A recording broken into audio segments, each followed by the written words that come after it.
காலை நேர பிரதான செய்திகளின் ஊடாக நர்மதா சிறில் முதலில் தலைப்பு செய்திகள். நீர்க்கட்டண திருத்தம் வெளியான முக்கிய அறிவிப்பு.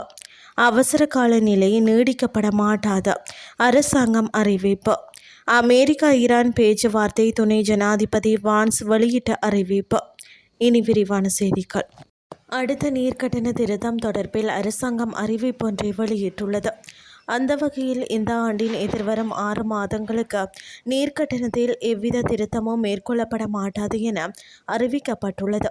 குறித்த விடயத்தை வீடமைப்பு நிர்மாணத்துறை மற்றும் நீர்வளங்கள் அமைச்சர் சுசில் ரணசிங்க தெரிவித்துள்ளார். இதேவேளை தற்போது 5% மட்டத்தில் உள்ள நாட்டின் பொருளாதார வளர்ச்சியை எதிர்வரும் ஆண்டுகளில் 7% தொடக்கம் 8% மட்டத்திற்கு கொண்டு வருவதே அரசாங்கத்தின் எதிர்பார்ப்பு என ஜனாதிபதி அனுரகுமார திசாநாயக்க தெரிவித்தார். அந்த பயணத்தில் தகவல் தொழில்நுட்பம், மின் மற்றும் இலத்திரனியல் துறைகளின் விரிவான பங்களிப்பை எதிர்பார்ப்பதாகவும் ஜனாதிபதி குறிப்பிட்டார். ஜனாதிபதி அலுவலகத்தில் நடைபெற்ற கலந்துரையாடலில் கலந்து கொண்ட போதே ஜனாதிபதி அனுரகுமார திசாநாயக்க மேற்கொண்டவாறு குறிப்பிட்டார். பொது அவசர கால நிலையினை இம்மாதம் முதல் மேலும் நீடிக்கப் போவதில்லை என அரசாங்கம் அறிவித்துள்ளது. அரசாங்க தகவல் திணைக்களத்தில் நேற்று இடம்பெற்ற ஊடகவியலாளர் சந்திப்பில் கலந்து கொண்டு அமைச்சரவை பேச்சாளர் அமைச்சர் நலிந்த ஜெயதிச இதனை குறிப்பிட்டுள்ளார். டித்வா புயலுக்கு பிறகு எதிர்க்கட்சிகளுடனான கலந்துரையாடல்களை அடுத்த அவசர கால நிலையை நடைமுறைப்படுத்த முடிவு ஆரம்பத்தில் எடுக்கப்பட்டது என்று கூறினார். அவசர கால சட்டம் தவறாக பயன்படுத்தப்படலாம் என்று கூறி சில குழுக்கள் அச்சத்தை உருவாக்க முயன்ற போதிலும் புயலால் பாதிக்கப்பட்ட பகுதிகளில் புனரமைப்பு மற்றும் அபிவிருத்தி பணிகளுக்கு ஆதரவளிக்கும் நோக்கத்திற்காக மட்டுமே அரசாங்கம் அதை நடைமுறைப்படுத்தியது என்றும் அவர் குறிப்பிட்டார். எந்தவொரு குடிமகன், பத்திரிகையாளர் அல்லது ஊடக நிறுவனத்திற்கும் சிரமத்தை ஏற்படுத்த இது பயன்படுத்தப்படாது என்றும் நாங்கள் உறுதியளித்தோம். மேலும் வாக்குறுதி அளித்தபடியே நாங்கள் செயல்பட்டுள்ளோம் என்று ஜெயதிச கூறினார்.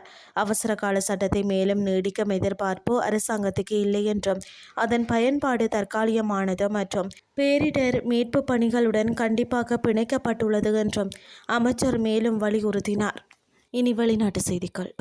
அமெரிக்கா ஈரான் பேச்சுவார்த்தைகள் தோகாவில் நன்றாக சென்று கொண்டிருக்கின்றதாகவும் அணுசக்தி பிரச்சினை குறித்த விவாதங்கள் விரைவில் தொடங்கும் என்றும் அமெரிக்க துணை ஜனாதிபதி ஜெடி வான்ஸ் தெரிவித்துள்ளார். வர்ஜீனியாவில் உள்ள அமெரிக்க படை வீரர்களிடம் உரையாற்றிய பிறகு ஊடகவியலாளர்களிடம் பேசிய அவர், இது இன்னும் ஆரம்ப கட்டம்தான் என்றாலும் பேச்சுவார்த்தைகள் சாதகமான முறையில் நகர்வதாக சுட்டிக்காட்டியுள்ளார். தற்போதைய சூழலில் தொழில்நுட்ப பேச்சுவார்த்தையாளர்கள் தோகாவில் ஈரானியர்கள், கத்தார் நாட்டினர் மற்றும் பிறருடன் சில முக்கிய விவரங்கள் குறித்து பேசி வருவதாகவும் அவர் கூறினார்.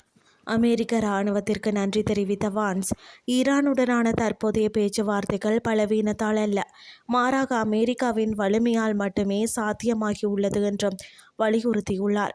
மேலும் மீண்டும் குண்டுகளை வீச ஜனாதிபதி ட்ரம்ப் உத்தரவிட்டால் அது ஒரு குறிப்பிட்ட மற்றும் தெளிவான நோக்கத்திற்காக மட்டுமே இருக்கும் என்றும் வான்ஸ் தொடர்ந்தும் தெரிவித்துள்ளார். இத்துடன் செய்திகள் யாவும் நிறைவடைகின்றது. அடுத்த இரவு 8:30 எதிர்பாருங்கள். நன்றி.